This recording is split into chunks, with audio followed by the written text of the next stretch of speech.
but it could shift from God wrote the Bible to no, humans wrote the Bible to no, the Bible, the word of God is actually just human words about Mm, God. And then all yes. of a sudden the authority is just gone.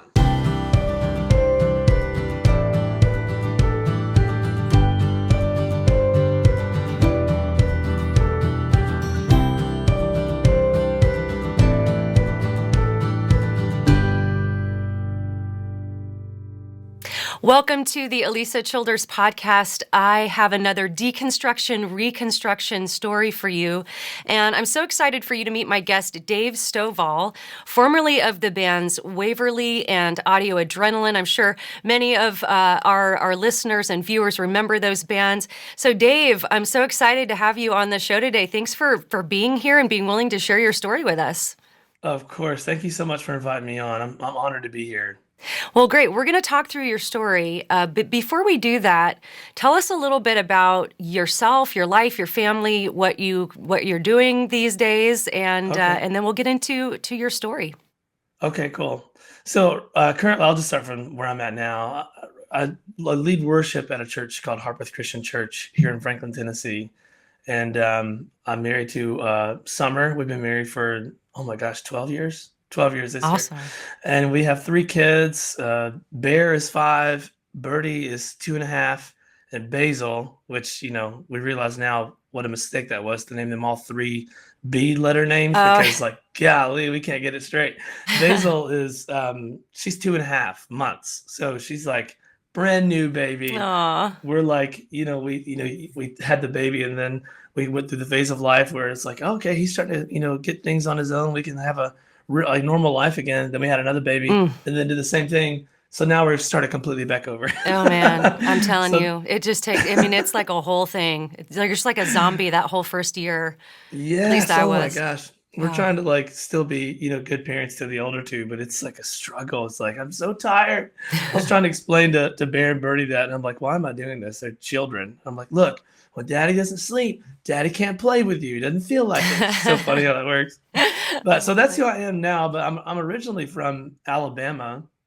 I grew up in a tiny town. I mean, like when I say tiny, like 3,000 people, tiny, and went to a Southern Baptist church, and had fun growing up at that church, and it served me well, growing up in a church like that.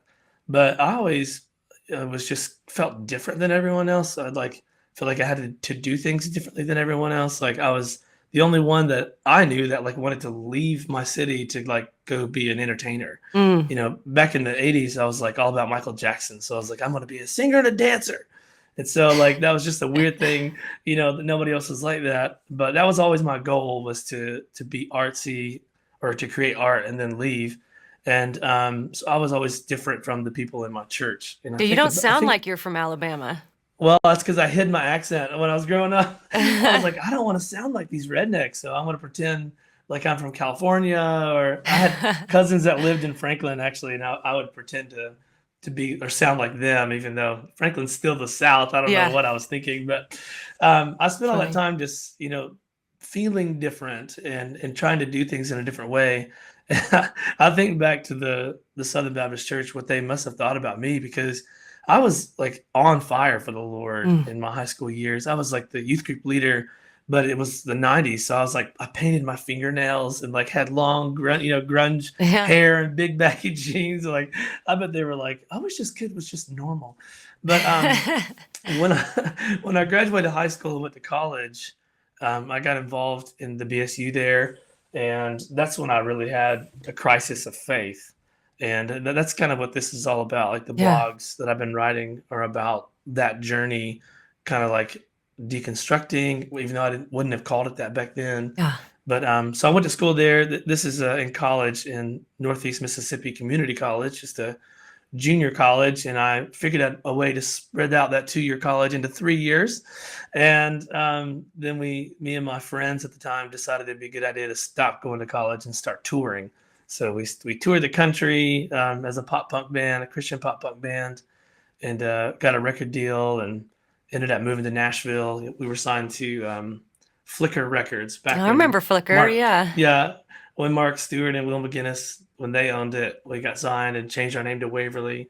And we toured for a long time doing that. And when that ended, I tried to walk away from music. I was just like, God, I don't get why this dead end just happened. So I'm done with it. I'm not going to write anything. I'm not going to do anything. And then somehow I found myself pulled back into it by being involved with Audio Adrenaline. And then when that ended, I was kind of confused on what God wanted me to do. And so I was working at the mall all throughout in Waverly and in Audio A just to kind of supplement income. And we were thinking about moving home, but that's when Harpeth Christian Church kind of found me through the Audio Adrenaline lead singer at the time.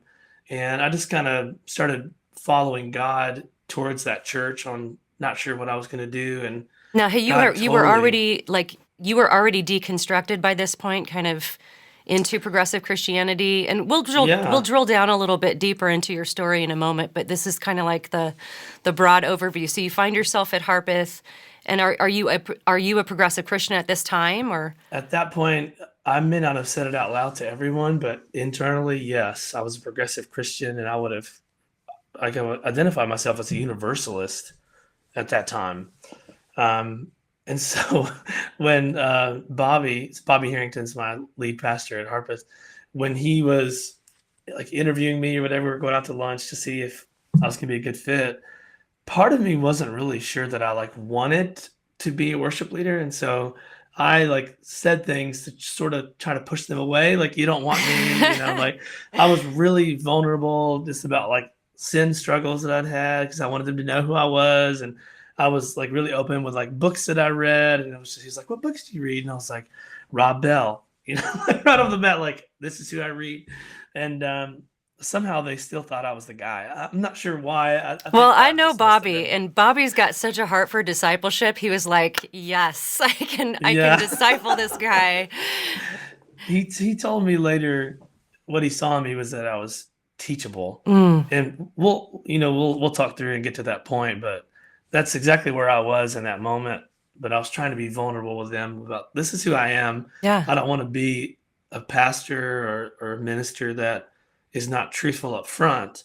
It gets going and is, making yeah. income for his family, and then starts feeling trapped because nobody knows who he really is. Mm. I just wanted them to know up front, this is who I am, and you just need to know that before you get invested in me. And I'm so thankful that they did, though, because God really used that church and the people of that church to change my story Mm. and kind of like rewrite it. And it like went from me like through my whole family and changed my wife around too in a really positive way. So just a Oh. lot of really good things came out of that.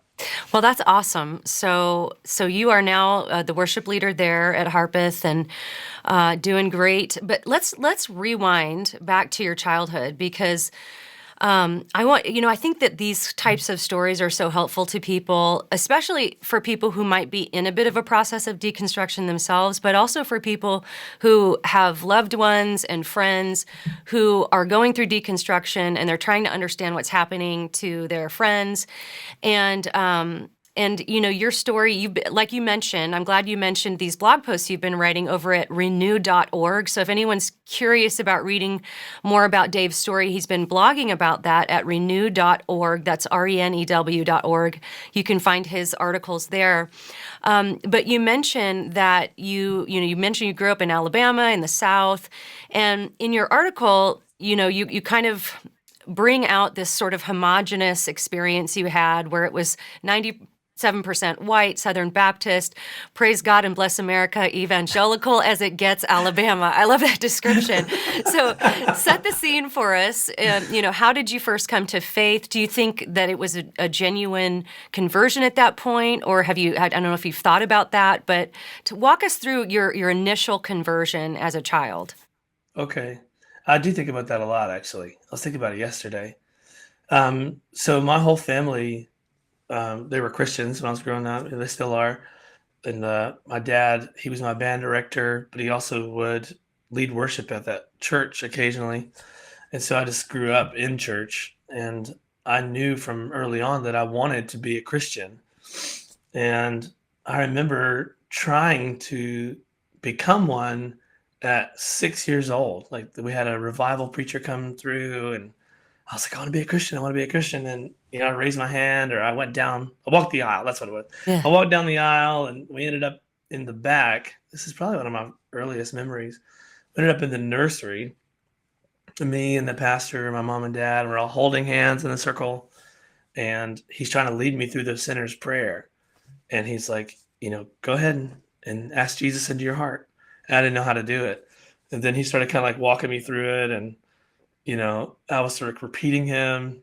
And then he kind of let me try to do it on my own, and I couldn't do it. And I just Mm. remember him looking at my parents being like, he's not ready, and like crushed me because I was like, Oh, oh I no. just want to be a Christian so bad. I didn't even know, you don't know why, as a Yeah. 6-year-old kid, but I remember waiting 2 more years. And then I think it was at Vacation Bible School when I was 8 that I was like, it's now. I know I believe this stuff and I'm ready. I'm old enough. I'm doing this thing. And so I said the sinner's prayer then, and, got baptized 2 weeks later.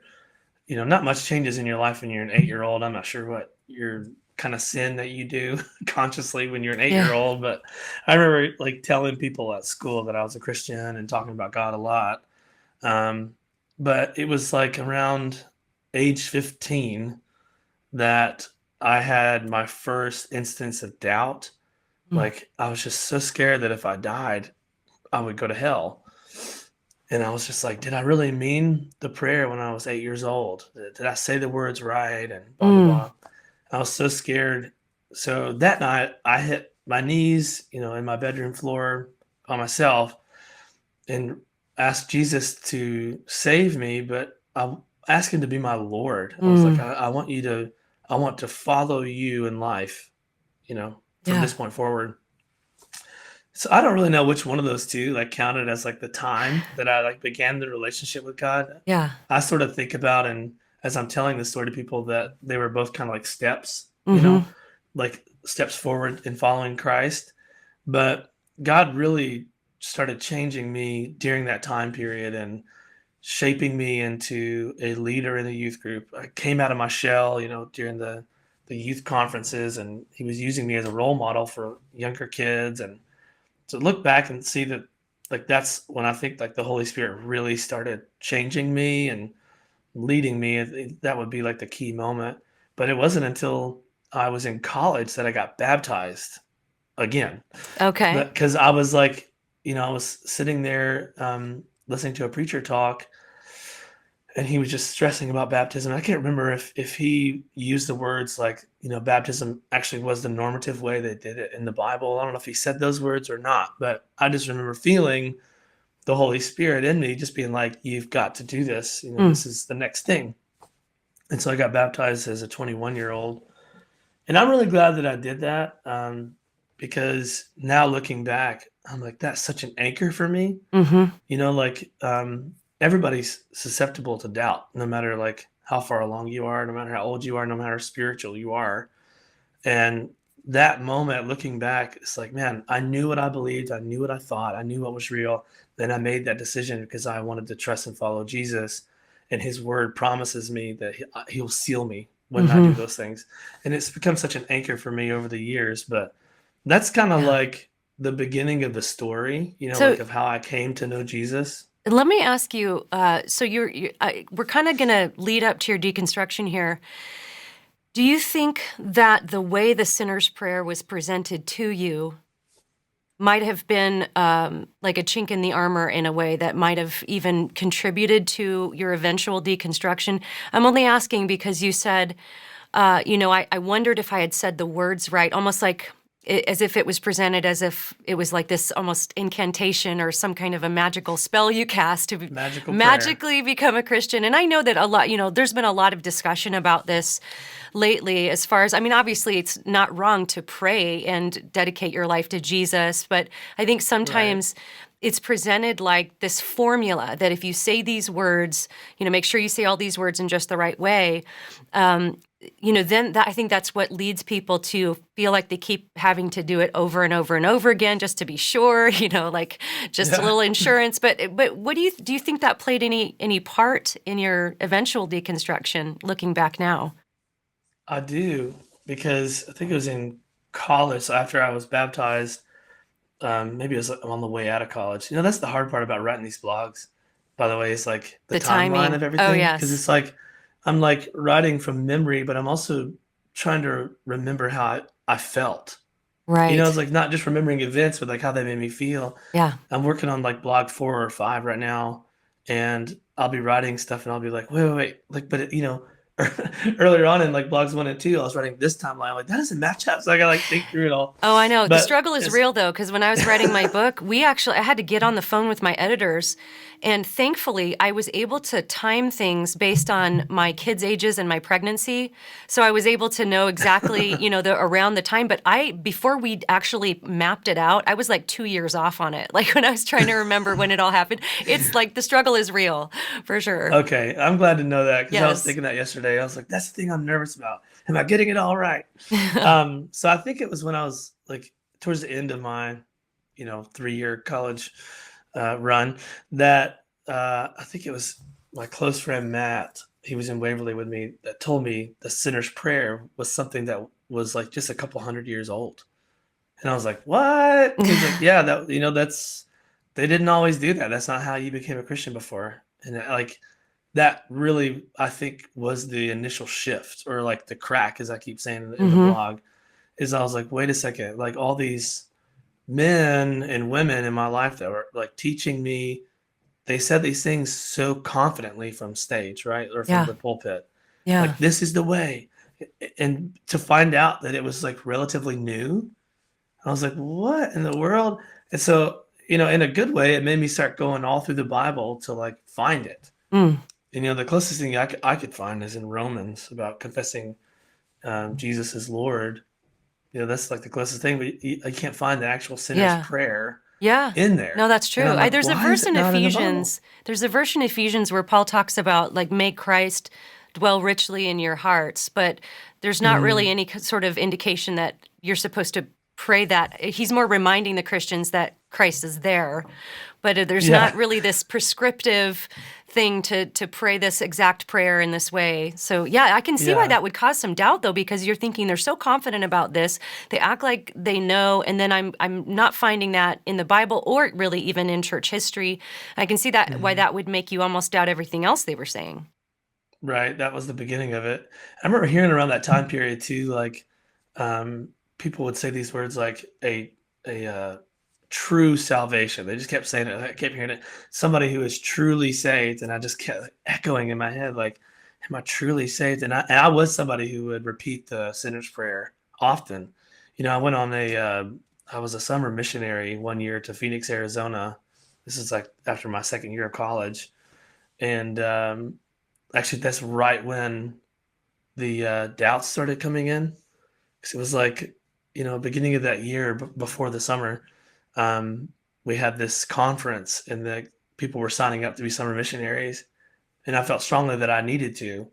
So I was like, okay, I'll do it. I don't know what this means, but I'll do it. And I signed up. And then when I sat back down in our little group of our Baptist Student Union people, I just felt like this adrenaline rush like through me. Like God was saying, you need to tell these people that you're going to do this. And I just like fought it and fought it. Like, I'm not going to tell them. That's not who I am. I don't just say, hey, look at me. I'm doing these awesome things for the Lord, and I'm modest too. Like, I'm not going to do that. But I felt very strongly that I should. And I told them. And then I think it was like a month later that I wrote about this in my first blog, that I went out to this empty parking lot that I had gone to, over and over again in college, and would just pray and look up at the sky. And I could just feel God's presence all around me. And I went out there and I just like had this self-realizing moment, and I couldn't feel God's presence. Like, I just Mm. felt alone. It was totally weird. And I remember that's when the doubt started. Like, is God real? Am I really a Christian?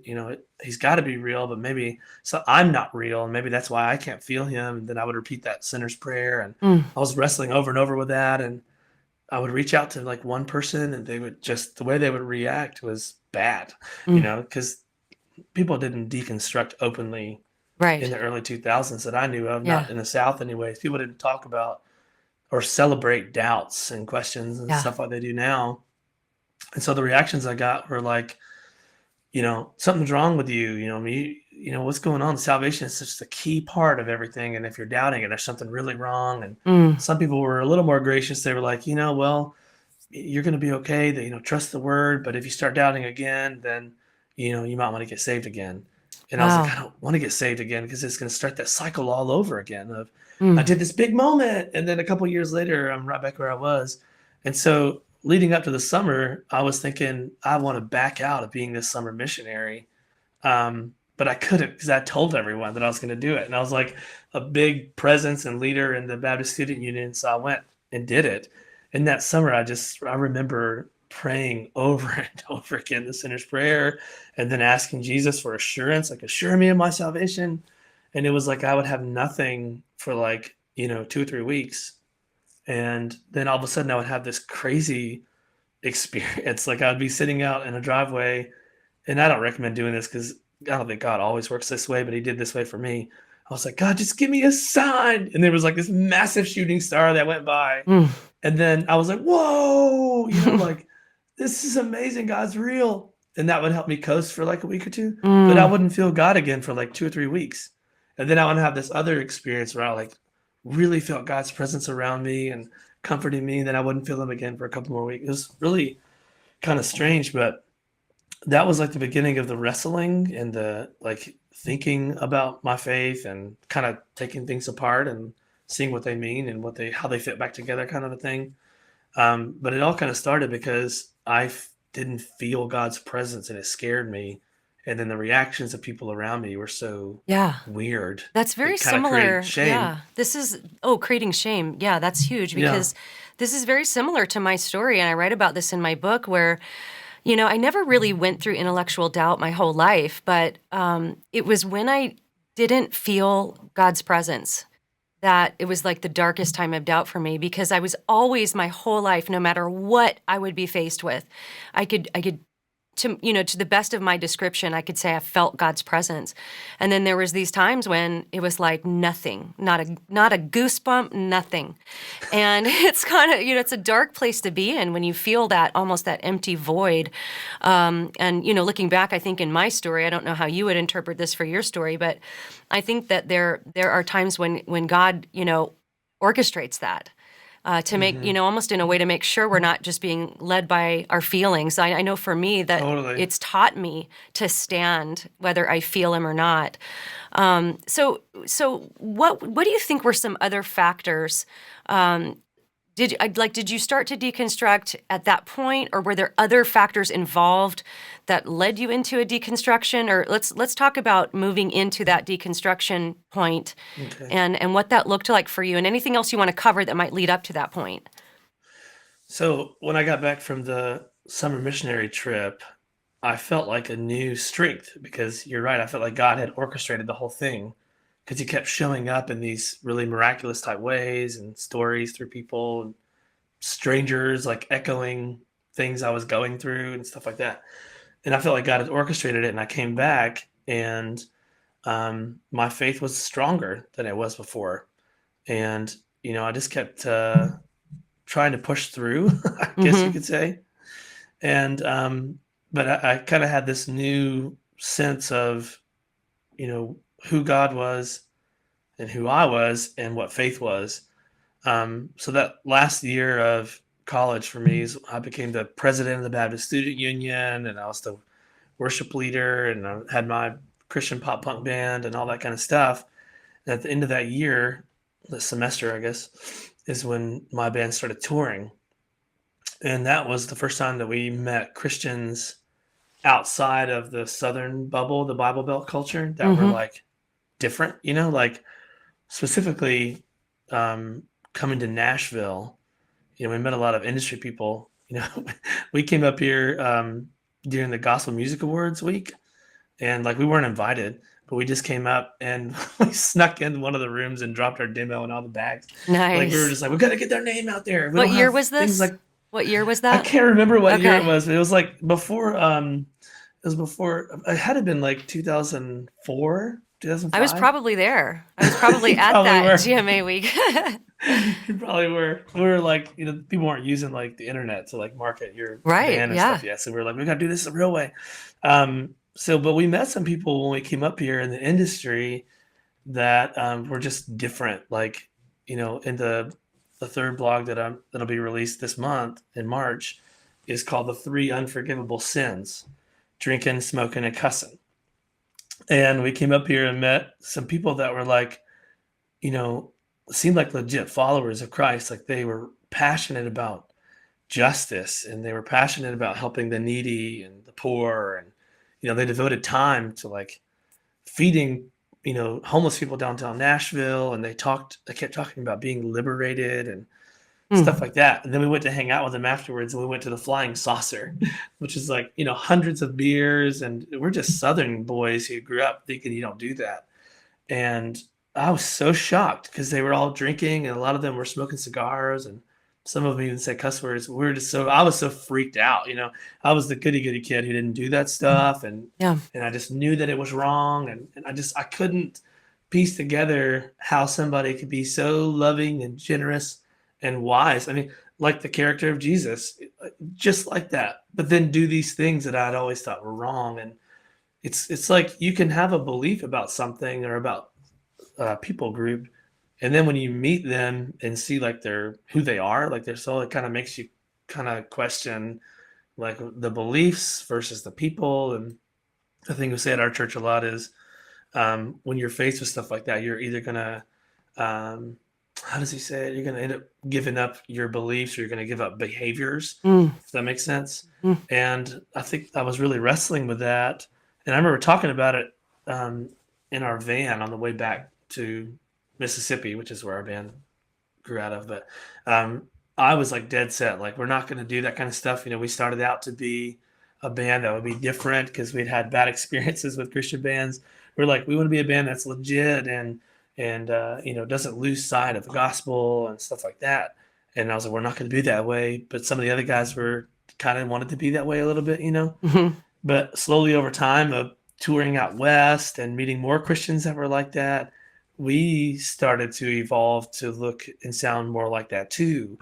We started listening to different podcasts and reading different books that were saying things like that, liberated theology. And it kind of like pressed on us that there wasn't as much emphasis on personal holiness. It was kind of like, God knows your heart. And I keep saying that as like this hermeneutic of progressive Christianity for me at that time. God knows your heart. So it doesn't really matter how you're living or what you're doing, because God knows who you are and he loves you and he took care of you. And it's all about how you love people. And that just started to shift for us and to kind of loosen our grip on, sin really in our lives. Like, we weren't going to be quite as tight on that kind of stuff because it didn't matter. In fact, if we focused too much on that stuff, then you become super legalistic, right, and then judgmental and blah, blah, blah. And so all that started shifting around that time period. And can I you was reading tell a lot us? of books. Yeah, I was going to say, can you tell us like what some of the books were that you were reading and some of the podcasts you were listening to? If you don't want to name anything, that's fine. But just out of curiosity. So I was reading. So Rob Bell was a huge, proponent of this in the beginning. His Pneuma videos. Yeah. I mean, they're still incredible videos. Yeah. They were mind blowing of how well they were produced and like the things he was saying. And but I picked up Velvet Elvis, shortly after Pneuma videos. I think that's the timeline is right. And it's like the book is so well written. It's so entertaining. Yeah. He's a great writer. Yeah.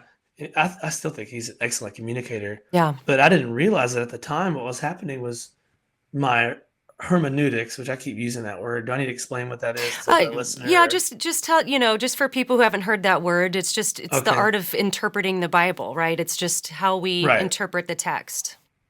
I don't mean to speak down to anyone. I didn't know what that word meant either till like a few years ago. Oh, I didn't either. I had someone teach me. No, that's why I always laughed at, I always laughed at people that would use that word because I was like, that's a super nerdy word. But it really is just like the way I describe it, it's kind of like a theological framework that we all kind of have, that we're like, sometimes it's subconscious, that we use to interpret the Bible when we're reading a text, how to interpret what the reader means. What those books like Velvet Elvis or Progressive Podcasts, I can't remember what they were back in that time period. What they were doing was slowly kind of changing your hermeneutic. Like one of my hermeneutics had always been, God wrote the Bible, like they're his words. And over time, it shifted into humans wrote the Bible, which is true. But it's like God wrote the Bible through humans, but it can shift from God wrote the Bible to no, humans wrote the Bible to no, the Bible, the word of God is actually just human words about Mm. God. And then Yes. all of a sudden the authority is just gone, right? Yes. Like the Yes. Bible That's has no authority in your life anymore. I really think that those books, the way that they question things and the way that made me think about things started shifting that for me. Like, oh, mm, maybe, maybe the things that Paul was saying, Apostle Paul was saying, doesn't have as much weight because, Paul actually never saw, like Jesus, like Peter saw Jesus. So maybe what he is writing is more for like the cultural time. And then over time, you end up wiping away like tons of the New Testament. Like, yeah. you know what I mean? Like so much stuff. So, and, like that's what was happening to me, but it was all like under the radar. Yeah. Like I had no idea that was shifting, but I knew that I felt more enlightened. That's the scary part. Mm. I felt more enlightened, and I would come home to Alabama to my parents and be like, "Y'all got to listen to this." And I felt like this missionary. Like I got to help people that are stuck in evangelical Christianity, that real judgmental people. I got to help them kind of think outside the box and blah blah blah blah blah. And they were all worried about me being like, "You shouldn't read this heretical stuff," and that actually made me want to read it more somehow. Like See how I that was like, works? Funny how that works, yeah, huh? I was like, I'm not like these people anymore. And so they hate this stuff. So this stuff might actually be really good for me. And just slowly over time of not reading scripture mm. and not being plugged into a local church where I had like somebody discipling me. And I wouldn't have even have known what that word meant when this was all happening. But growing up, I had my parents that took me to church and would disciple me from time to time at home. I had a youth pastor that was a great disciple maker. I had a counselor at college. It was part of being part of the Baptist Student Union. You had to meet with him every week. He was discipling me. When I started touring, it was like, I can't go to church anymore because we're touring on Sundays, we're traveling Mm-hmm. on Sundays. And I also didn't have anybody, an older, wiser, like mentor Christian in my life to help guide me and help me wrestle with these things. Yeah. And, basically what was happening was me and the other five guys in my band were discipling each other in a Mm-hmm. weird way. We're talking about thoughts and feelings about what do you think about what the Bible says and what do you think about what that podcast said versus what did the author of that part of the Bible mean? Yeah. What does that say Yeah. for you to do now? Like that, you see that how that's different? What do you think Yes. and feel It's a about it different versus, question. Yeah. And I wonder and too, that's what we were doing. I wanted to ask you too, because I know that like something you just said really resonates with me because I know that one of the things that made me vulnerable to now my story's a bit different. I went through some deconstruction, but I never embraced progressive Christianity. I knew that like it was. Now I was definitely enticed by some of it. Like I remember when you're describing how you were with Rob Bell, that's kind of how I was with Donald Miller and some of those early books. I was just giving them out to everybody because it was just so revolutionary for me, and so Yeah. definitely was enticed by it. But I think one of the things that made me so vulnerable to deconstruction was this whole touring life. You know, you're Hmm. in a different town every day, and like you said, you're gone on Sundays. I completely lost touch with the local church while I was touring. There wasn't a pastor who was aware of what was going on with me or holding me accountable to anything. And then this is how it was for me. You combine that with just the way people kind of treat you when you're touring, and whether they're obviously putting you up on a pedestal, you can see it in their eyes, or almost holding you to this impossible standard. It's kind of could run the gamut of both those extremes. I didn't feel like I could open up to just the average Hmm. people I would meet in churches. I definitely felt like I had to keep a strong guard up with them because I felt like they were judging me or they were putting me on this pedestal that I didn't deserve to be on. And I think that a combination of all of that plus just being on the road, it's a weird schedule. I struggled with depression. I kind of I think there was a period of time when I just really wasn't reading the Bible anymore. And I think it all kind of came together as this perfect storm of circumstances that made me vulnerable to this kind of deconstruction. I wonder if, if you had any experiences touring that were like that for you, where it's just this combination of weird life circumstances that could kind of make you vulnerable to this. Yeah. I mean, everything you just said describes exactly my experience. It's hard to Yeah. say it and articulate it, especially for people that haven't experienced it, but that's exactly the way it is. Like you feel like two different people Mm. all the time. It's like, and Yes. you're not trying to like be fake or anything, but it's like you walk in and the people expect you to be a certain way, and that's just kind of who you are in Yeah. that You moment. kind of turn it on, and it's not Yeah, like you said, it's not like you're intending to be this other person, but something does happen. It's just you turn it on, and you, even from a good heart, it's like you yeah, want to be a good representative of Jesus to these people. You want to show them love, right, but I found my own heart getting really hard, kind of cynical and jaded in a totally. way when you go through Very that jaded day and after cynical. day. Yeah, yeah, It's weird to think back on like who I was when we started. We're like this bright new band, like we're gonna do things differently, and then you fast forward like 5 6 years, and you're just like the people that you couldn't understand before, yeah, and thought, man, we're gonna do it differently to them. There's just something about that lifestyle, and like I really think it's because I didn't have anybody that would disciple me, or I didn't let anyone disciple me. mm, And then, like you said, when you show up to a church, to a venue, and they have these expectations of you, you can't really like open up to them. Like, what are they gonna think? Are they gonna be like, they never have your band back? You know? yeah, And it's like I'm not like pretending to be something different. I'm questioning all this stuff myself, so I don't want to wrestle with it with them, like right, because I don't know. I don't know what I'm believing anymore, and I don't know that yeah, person. yeah, And I will say it's weird how you can pick up on when somebody else is deconstructing too. mm, It's like this weird connection. You can like see it, and you're just kind of like, you're also like me, right? I remember that time period, which is so weird to think about because like terms like progressive Christianity, I wouldn't have known what that meant. yeah, yeah, Deconstructing, I wouldn't know what that meant, but you can yeah. sense it in somebody else and know that they're going through it too. And it kind of gave you some, hope or whatever. But it's just crazy to think about like me and my band guys doing the thoughts and feelings were kind of just letting outside sources unknowingly disciple us through podcasts and books and things like that. And then we're also discipling each other away from historic Christianity, Mm. like just totally going our own way and didn't realize it. Pretty scary.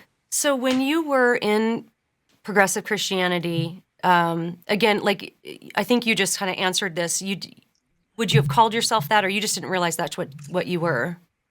I would have said I'm not an evangelical Christian anymore, but Okay. I don't think I would have known the language to say I'm a progressive Christian. Yeah. Like I may have said like liberal, like a more liberal Yeah. Christian, like Yeah.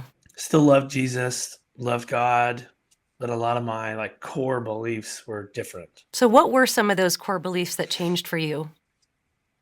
Oh man, I haven't gotten to this part of the blog yet, so definitely the authority of Scripture was leaving, and by the end of it, it was like gone. Like I thought, like I read somewhere that it doesn't, Genesis doesn't have to be literally true for it to be metaphorically true, or for there to be truth in it. So it doesn't matter if it's actually happened because Hmm. it's true every day. And it's like, oh, that sounds really good. That actually makes sense.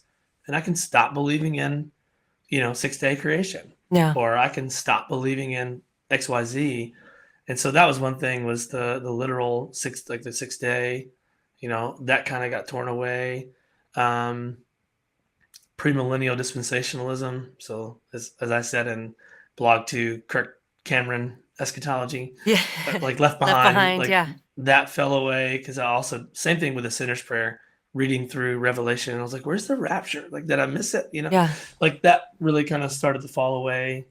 Um, I remember towards the end of it, and I'm embarrassed to say this, but I was wondering why Jesus had to die. Hmm. Like, what did he die for? Like, if we are created as good people, and if, I've been diminishing like pursuit of holiness, personal holiness, like if everything's good, and if in this universal thinking, like if everyone's going to end up going to heaven anyways, why did Jesus die? And why Mm. did scripture say, this was like, God, wrote this, you know what I mean? Like this happened because it was his plan. And there's even some more like graphic versions of that, like, I can't think of the verse, but it's like, it like pleased God, or like God had to punish or put the punishment on Jesus. It And was the will of the Lord to crush him, yeah, is that's it. The in will of the Lord to crush Isaiah. him. Yes. So it's like, what does that mean? And it just started making me think these things were just written by, barbaric people who didn't Mm. understand that God is love.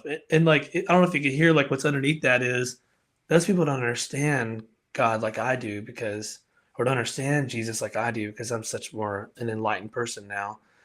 And, one of the things that was a huge and rude awakening for me when I was being discipled by Bobby before I officially became staff at Harpeth was he said, who better to know what Jesus meant or who Jesus was than the men that were actually with him? And I was like, and it just like, it hit me at that moment that I had been setting my own intellect over what they thought and meant, Yeah. and I'd been distrusting the apostles. It just kind of blows my mind that I got into that place, Wow. you know? So if somebody would have asked you when you were in that state, what is the gospel? What do you think you would have answered? How would you have described the Christian gospel when you were sort of in this progressive Christian deconstructed state? That Jesus came to show us how to love people. That was about it. Did you It's think like, so? You were a universalist, so you were thinking about the afterlife, everyone will be yeah. saved. hmm I thought everybody would eventually end up there Yeah. somehow, some way. Like, how could a loving God make the story where people actually go to hell? Why would he do that? Like, I wouldn't do that. And you start kind of using anthropomorphism on Mhm. God. Like, I wouldn't do that as a father. I would never, blah, blah, blah with my son or with this or that person. So there's no way that God could do that. Yeah. And just disagreeing with scripture. Mm.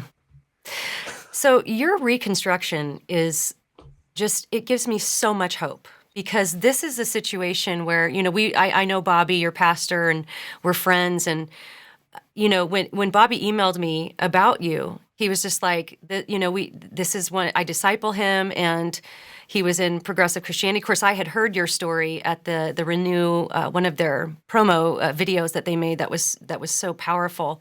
But it's a really powerful story, and it's a testament to the Great Commission: go and make disciples. And essentially, I love this. So you go apply for this job. You lay it all on the table. You're really honest about your sin struggles. You're honest with where you're at. And Bobby is like, this person is teachable. I'm going to disciple this guy. So walk us through that. What was that like? What were the conversations like? Because I think this is probably something that we can all learn from. hmm Just how long did that take, or just walk us through that? So it took a couple years, and Bobby was super intentional with me. So he would like, call me, hey, can I come by your house? And like me and my wife Summer were not quite at the social place where we were like just letting people coming over. Yeah, yeah. So I was like, this is weird. Like, why does he want to come over to my house? And I'd be like, no, now's not really a good time. He's like, well, come over to my house. And then I'd be like, okay, I'll go hang out with Bobby. Really just being intentional about us being in a relationship together, like becoming friends. Yeah. But as we would talk, and we would talk a lot about just whatever, he'd be really interested in what movies I wanted to watch on Netflix and what books I was reading and like just, normal stuff. We talk about normal stuff. And then naturally it would just come up and he would, I would bring it up or he might ask a question and, ask me what I thought about this. Like I remember he took me to a hockey game and it was just a random thing. He was just like, hey, you don't want to go to a hockey game tonight? And I was like, sure, I'd love to go watch the Preds. That'd be great. And so we went and we just talked about whatever on the way. And before I knew it, we were sitting there in the stands talking about Revelation and eschatology and thoughts on the end. And, I shared to him what I thought. And he was like, that's a valid point. Like, there's scholars that think that way, even though it might be different than what he thought. But he just would ask me that, and then usually come around with a question that really made me think. So I would get home and like be thinking about what he had said. And one of the first ones was about, um, trusting the Bible, because I told him I wasn't sure how we got the Bible. Like, Mm. was it?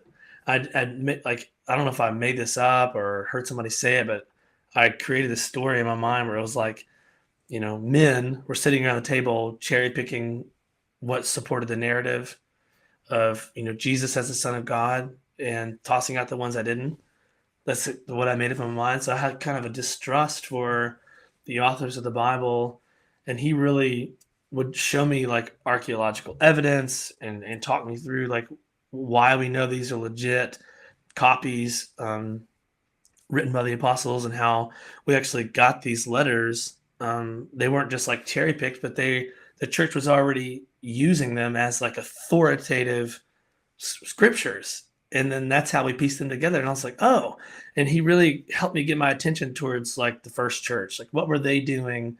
What were they thinking? How are they behaving? What were they believing about these things? And kind of retold me the true narrative about how we got the Bible and how we can trust it. And we talked about, Jesus and the apostles, Jesus and Paul, how, Paul went out to the desert and he came back and was, writing these things that lined up with the other apostles, but stuff like that, like piecing Yeah. together, and just kind of like the miracle that God had made to give us the Bible that we have. And he started to firm up my trust Mm. in the words of scripture again, but it was all in forms of questions. And then when I would come to him, once I felt like safe with him, Yeah. I would come to him and be like, I'm really wrestling with like, like this male leadership thing. Like, where do we get that? Well, why does historic Christianity think that? And he would walk me through scriptures and we would talk about it. And Bobby's so knowledgeable. He's so good at like pulling apart, Greek and stuff, and showing me kind of what was Yeah. going on behind, or the context. And so that's kind of what it looked like. So just to sum that all up, I know that was all splattered everywhere, but No, it's no, like, this to is sum it really up, good. Yeah. it was very intentional, Yeah. but it was also super organic. So it's like, Yeah. he's like, I'm going to take Dave to a hockey game, but I'm going to make sure that I bring up stuff. I'm going to bring up some stuff about scripture and press him a little bit. And he would always let scripture do the cutting away at my heart. He never personally was like, you need to change your thinking on that. It was all the Holy Spirit. Wow. Bobby was just the one going, here's the word, and here's why you can trust it again. And I'm getting chills thinking about it. That's exactly what happened. The Holy Spirit was the one that did all the changing in my heart, but Bobby was just the one being faithful in having the hard conversation, asking the hard question, and letting it be silent and awkward while I thought about it. I love that. It sounds like the first step was that you felt genuinely respected and loved Yeah. before, He totally yeah. he totally respected what I thought, and he understood. He wanted to understand. He kept saying that, I want to understand how you think. I want to understand how you got to where you were. And it's like, as you're like saying this stuff out loud, even to your own mind, you're like, is that right? Like you're like being exposed to truth. Yeah. It's not a good feeling. Like, I still to this day, when I feel God pulling me to the next step, I'm like, oh man, like, have not arrived already, God? It's like, I had Yeah. to go through these series of like, deconstructing again. Yeah, like deconstructing your deconstruction in a Exactly. way. Deconstructing the progressive Christianity that I reconstructed on my Wow. own. I've had to deconstruct and reconstruct, but the healthy way to do that is with somebody who's older and wiser in the faith than you are, Yeah. to help you. Yeah, and it sounds like, not only did you feel respected and loved, but when you had questions, Bobby is an apologist. He's a philosopher. He's got like you said, such a wide knowledge base. I think that's such a great example for us all to think about is as we have friends who might be going through deconstruction or in some kind of place of progressive Christianity. It's like we have to start with love and respect and genuine curiosity about what they're thinking, why they're thinking that. We're not just asking those questions so that we can throw a zinger, but Right. when those things come up, we have to know some things. We have to study as Christians so that we can help other people when they have questions. And just like Bobby being ready to explain to you how we got the Bible, why the manuscript transmission process was reliable, he had that knowledge base inside, so that when it came up, he was. And I think too, when you really know, when you've really studied, it makes you a lot less fearful in presenting the information. Totally. Because if you just know a little bit, there can be this temptation to kind of gloss over things or react a little bit in fear. But when you really have that deep knowledge, you know that even if you give a little bit of an answer, and then the person asks more, and then you can give more of the answer, it gives you such a confidence. And I think that your story in particular is it gives me so much hope in just the whole discipline of apologetics and evangelism and discipleship, and how all of those things work together. And it's such a beautiful story. And in a moment, we are going to continue our conversation on our Patreon only page. And so if you're watching this or listening to this today and you want to hear more from Dave, and we're going to dig down into some other questions about how we can do what Bobby did for him better for the people in our lives who are going through things like this, you can listen to that conversation. Go over to patreon.com/Alisa Childers. There are several different tiers you can choose from to support. You can get the monthly ministry update video. All the levels get that. You can level up for things like early access, bonus content that we're going to record right now with Dave. We have a Facebook group. There are gifts. There's all kinds of different things you can check out at patreon.com/Alisa Childers. But Dave, as we close out this segment of our conversation, what I want you to leave our viewers and our listeners with some hope, because, and I've asked other people a similar question, and I just think it'd be great to get your perspective on this. But one of the most common emails I receive through my website is basically parents, like older, maybe people more like my parents' age, emailing me saying, my adult child is deconstructing. They don't believe in Christianity anymore, or they have deconstructed into a type of progressive Christianity. I don't know what to do. What do I do? What advice would you give to parents who have adult children who are in this process themselves? What are some things to be sure and do, and some things maybe to be sure and avoid doing? Okay. I think first off, because sometimes you can't like be prepared for when somebody's going to deconstruct. It just kind of happens, and then they might share it with you as they're in the middle of it. Is to like not over respond like with fear or anxiety, and you don't want to under respond either. It is important, but it's like the most helpful things in my life with counselors and just good friends were people that were like, okay, I get it, I understand. And they're not surprised, and they're not scared for you or of you, if that makes sense. Mm-hmm. So, and I know that that's a hard thing to do, because you, especially if it's your kid, like you don't want them to go so far away from historic Christianity that they just walk away totally from it, and they're in danger of missing out of heaven. That's like the ultimate fear, is to trust God through it, and not be surprised when you're responding with them. And then just start studying for yourself, things that you can help them with. Because, like Alisa just said, that was super helpful, that Bobby restored my trust in how we got the Bible. So I think it'd be helpful to like know some of the like main things of progressive Christianity, like the main beliefs and or hermeneutics or whatever it is, and learn the real version, the real answer to that. So like, how did we get the Bible? Most progressives would think it was just cherry picked together, and it was lost in translation, and what we have now isn't the real thing. So just totally like disregard scripture, and there's no authority there anymore. Helping them practically restoring their faith and trust in scriptures is super important. So I'd say studying up on the truth and being intentional in your conversation. And you can't be overbearing. It's like you need to bring it up so organically that they may not even realize what you're doing. Like kind of like sneaky. Yeah. You know what I mean? Like ask what they're watching on Netflix. Start there. Yeah, exactly. Take them to a hockey game and be like, what are you thinking about this or whatever? And I've always had a hard time when I'm asking questions to people of them feeling like I'm accusing them or interrogating them. So I've tried to watch out for that when I'm asking questions, to just genuinely be curious. What do you think about this? I want to know. Yeah. And That's just good. let them talk. Yeah. Well, those are some wise words. If you're listening to this on iTunes, it would really help us out if you leave a good review for us. It helps get the message out to more people. And if you're watching on YouTube, subscribing, clicking that bell icon helps, because that gives you notifications every time we release a new video. Also, liking and commenting helps with algorithms. It's just the way the world is now. So it definitely helps us out if you leave a comment or like a post wherever you see this, to get the word out to more people. I want to thank my guest today, Dave Stovall, and I know you've been blessed by this conversation, and we'll see you next time.